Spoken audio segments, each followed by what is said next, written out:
Tension oh দুশ্চিন্তা দূর করার দুটি জিকির। ১. জিকির লা হাওলা ওয়ালা কুওয়াতা ইল্লা বিল্লাহ। অর্থ আল্লাহ ছাড়া কোনো উপায় নেই এবং তিনি ছাড়া কোনো শক্তিও নেই। এই জিকিরটি দুশ্চিন্তা ও অসহায়ত্বের সময় বারবার বলুন। এটি আল্লাহ সাহায্য ডেকে আনে ও অন্তরকে হালকা করে। ২.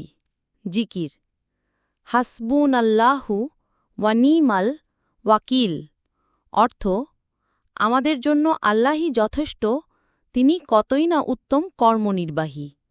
ভয়, টেনশন, বিপদ বা মানসিক চাপে এই জিকির শক্তি যোগায়।